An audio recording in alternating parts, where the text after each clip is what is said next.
7:47 here on this Friday morning. It is time for Friday with the Fuzz, so I'll toss it right over to Mr. Michael Greene.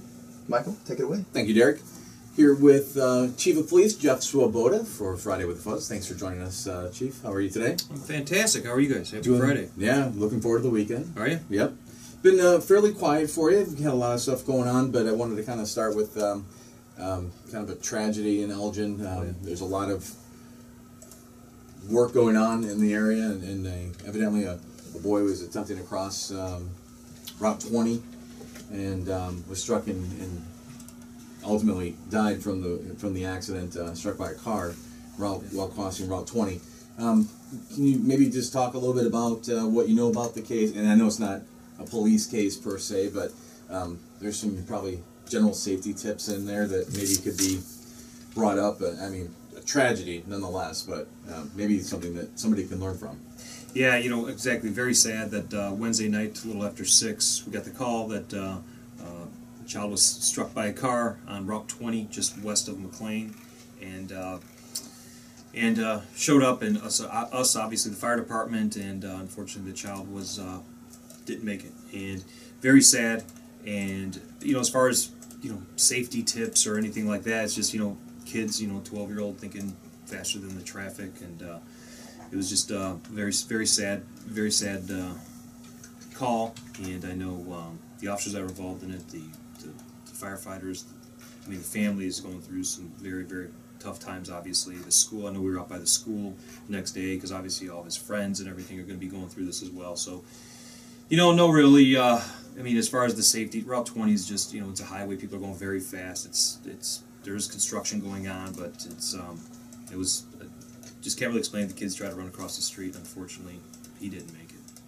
With something like this, in terms of like an investigation that takes place, how do you reconstruct what happened and try to figure out, has the driver been ticketed? Was it a ticket? Was there anything in play here other than just running across traffic?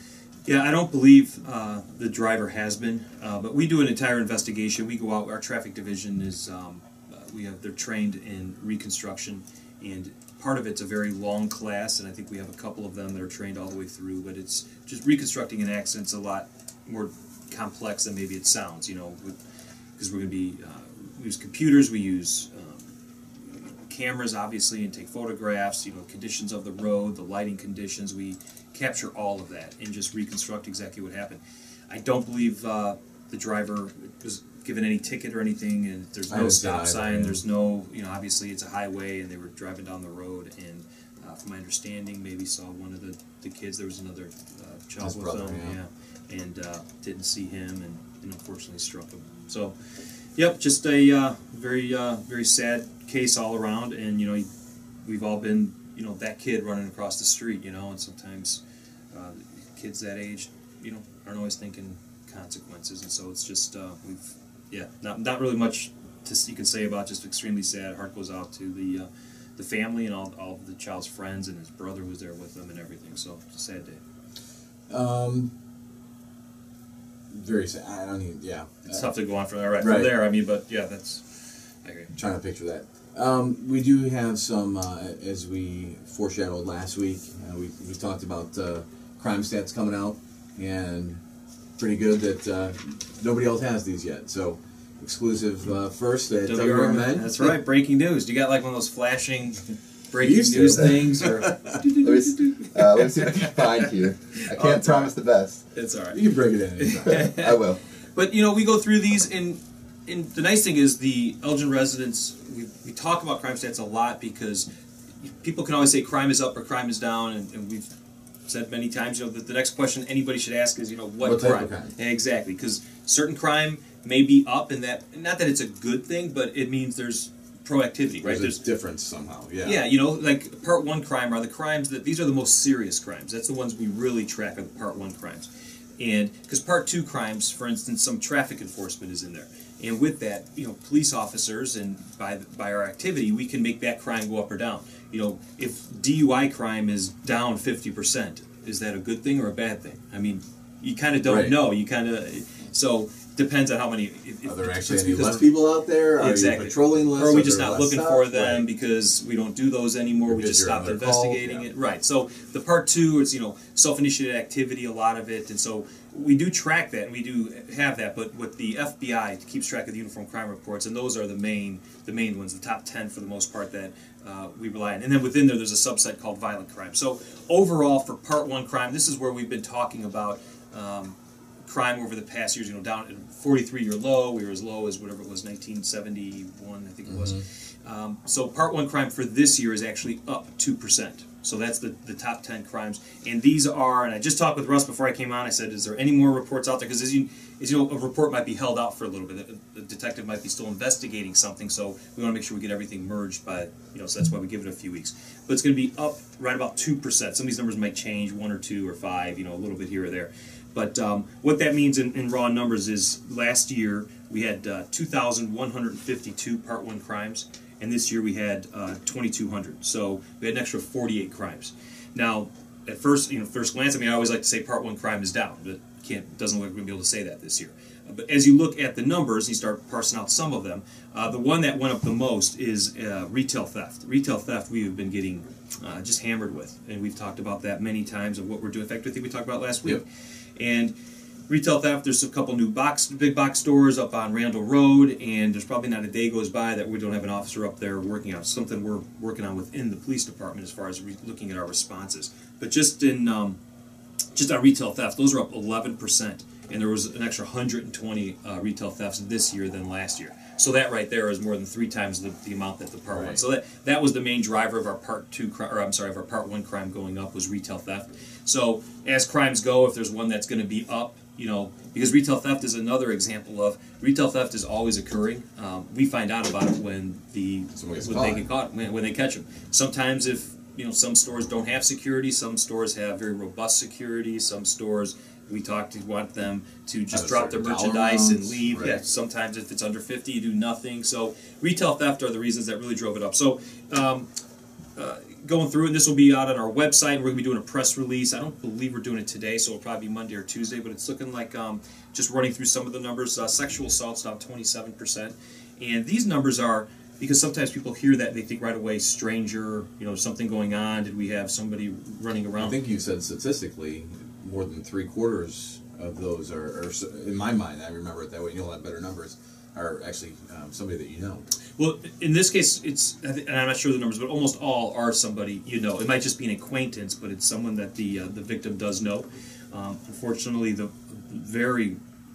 large portion of them are deals with family members, and the family members watching one of the kids or a family member of some sort. So, cousin, uncle, whatever, parent. So those are down 27%. Those are, again, that's a big one, dealing with victims many times self-reporting. That's a tough one, so too. So that's a very tough one, exactly. So when we do these crime numbers, we're always just trying to get the clearest picture we can, but we know that there's so much crime that just goes unreported. The person that comes out and sees change missing out of their ashtray in the morning, somebody burglarized their vehicle, but they're like, stupid me, I didn't lock my car door, and I'm not going to call the police. Off to work I go. Yeah, and off to work. And so we really never have a true understanding of total crime.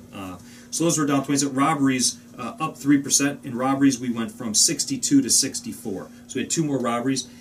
Years past, we used to have, we were approaching the 100 mark. I think we even broke 100 a couple times for robberies. So it was somewhere right around the 100 mark. But I know last year or the year before, we really had a big drop in robberies. So some of these were expecting kind of a little bit of a bounce because they were so low. So going from 62 to 64. Just running through the last couple. Assaults down 31%. Burglaries are down 14%. That's something we've really been hammering over the past few years, is burglaries, people putting lights up, locking your doors, all of that. Camera program that you have. The camera program, all of that. Burglary motor vehicles, though, are up 3%. Those went from 346 to 357. So there was 11 more burglary to motor vehicles.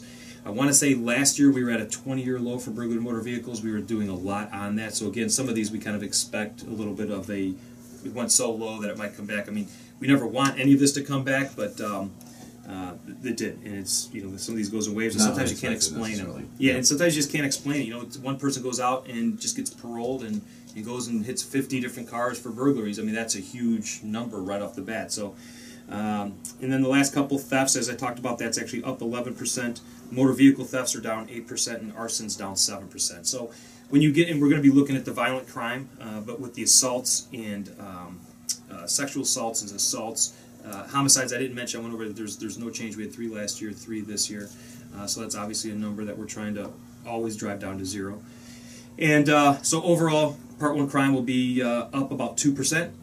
But again, then once you parse out the numbers, you see that retail theft was the main driver. That violent crime will be down again this year. So that's the one that we're always, most concerned about, and it's kind of a subset of the Part 1 crime. So I don't have that number as far as which one is, but that's, I think, the top 4 of these Part 1 crimes, and that deals with, the aggravated batteries, the sexual assaults, homicide, all of those make up violent crime. Do you take those numbers and then compare them to cities of comparable size or cities of comparable population, and just to try to get a barometer of where you're at? Is that something that you guys ever look at?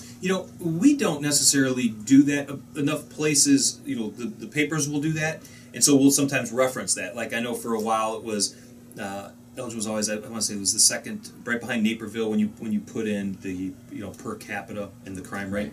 And I don't know that that's been done in the past few years, but there's just that other report that went out with the safest cities in Illinois, or the most crime. We weren't on the one, I think it was the top 25 most dangerous cities or something like that. Right, I think, right. And we weren't on that list. So there's always those comparisons going on, and but we don't necessarily do. We do it. We send it to the FBI, and then everyone else gets their numbers out of the Uniform Crime Report to the FBI, and they're the ones that then pull that and go from there.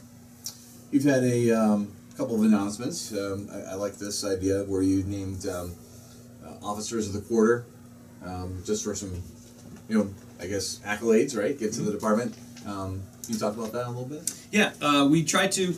There's so much good work going on. It's like you can't say, good job and thank you enough when you're in a big organization. So one of the things we've really been pushing is the officer of the quarter, the civilian of the quarter, the supervisor of the quarter, and even then with officer, we have special division officers, people in the gang unit, the drug unit, the traffic unit, and then we have patrol officers. So and they're all separate. Yeah, so we split it. So because when you have when you have 180 officers, you can go an entire career and never just because of the timing with all that. So we try to just add another one in there. But this past quarter, Sergeant Chris Jensen over our drug unit was the manager of the quarter. He's been doing a great job with the drug unit. Sally Guiney was she works in our Major Investigations Division. She's a civilian there. She was the civilian of the quarter. Mirko Lopez is a gang officer, and he was the Special Division officer. And then your favorite was the police officer of the quarter, Officer Eric Echeverria. And so they all were doing, there's write-ups, they're judged by their peers. Can you just get the Lifetime Award, or no? What's that? Can you just get a Lifetime Award? I'm sure he'll be working for it. Okay. I'm sure. He works hard for it. He does. He really does. And the write-up comes from peers, or it can come from a supervisor, and then with that, it goes to their peers, and there's, I don't know, probably maybe 10 or so people on our awards committee, and then peers read the write-ups, and then they pick themselves. So it's not, this isn't the chief's pet, it's not my, these aren't my favorite, right. Not that they're not my favorite, right. But it's not because I pick them these because aren't my I want them. favorite. These aren't my favorite. So it's nice, it's judged by their peers, and it's just a nice, it's a award. You go and you get recognized at the roll call. We were at roll call yesterday morning for day shift. People like to be recognized for it is, work. I mean, in all the studies that they show, where you can give people money, you can give people say, oh, just give me a raise, or I want this, or I want that. Sometimes just the simple thank you, you're doing a good job, is really one of the things that's the most that means the most to workers many times, from their boss to just say they appreciate their work and thank you. So we try to do that a lot. So these officers and Sally the civilian have done fantastic work. Well, we've filled our time quickly. That was quick. I guess if I could just say real quick, please. Man, the iDrive worked out well. It wasn't, the attendance I think was somewhere around 20 total. We had 3 different classes, so it was small. But we've got some great ideas. We're going to be going out and dealing with training bus drivers for around the different school districts, all the things they'll see as they're driving the community. So that was a great thing that came up. And then also our women's self-defense last Sunday was just packed house, off the charts. The feedback from everyone who was there, even the instructors said it was just a great class. The instruction was fantastic by all of the, we had Jeff Schultz, Paul Sharp, Chris Jensen, Anna was out there. Did they use you as the perpetrator and just like beat you up? I was, yeah, exactly. Just went and Yeah, I paired up with my wife, and so then she Oh, just boy. was able to just smack me around a little bit. But it was actually very nice. We didn't do a red man suit, but we did teach how to do like a knee strike if you need to. How to, if you're ever being attacked, how to get away from somebody by using your hands in the face. And so I know many people are asking what's the next one, and we are going to be. I think Anna is getting the everything back from the people who went through it. Said it should be shorter, should it be longer, what day of the week should it be, and kind of get some feelings from people. And then we'll be announcing it here probably within the next couple of weeks. We'll announce it, but we'll have another one within the next couple of months, and it'll be bigger. So the more people we have trained who are thinking about safety for themselves and safety for their family, and then the more they can go out and practice that in the community, it's better for the police department, it's better for themselves, obviously, and it's just better for everybody all around. So it was a great day. It was a great event last Sunday. It was all last Sunday afternoon, and so I missed the Packers beating up on Seattle, but that's all right. We'll be able to see. All good. It's all good. Elgin Chief of Police, Jeff Swoboda, thank you for joining us. Guys, thanks a lot for having me. And every week you guys allow us to come in here and kind of tell us some of the things that are going on, and we really appreciate it because so many people are out there listening to this, and I hear so many people, hey, I heard the radio show this morning, that was great. And so you don't realize all the people that you guys touch and that are listening around the community, not just Elgin, because I was driving out to Schaumburg the other day, and I had clear signal all the way through, Nice. So I don't know sharp how far. Good. You guys are doing a fantastic job as well. I think I said fantastic 5 times. Fantastic. It's Friday. I say It is. fantastic Oh, every okay, Friday. that's right. That's right. So Have a great it's weekend. fabulous. All right, Be guys. safe out there. Thanks, Jeff. Okay. You're listening to M1410 WRMN. And Elgin.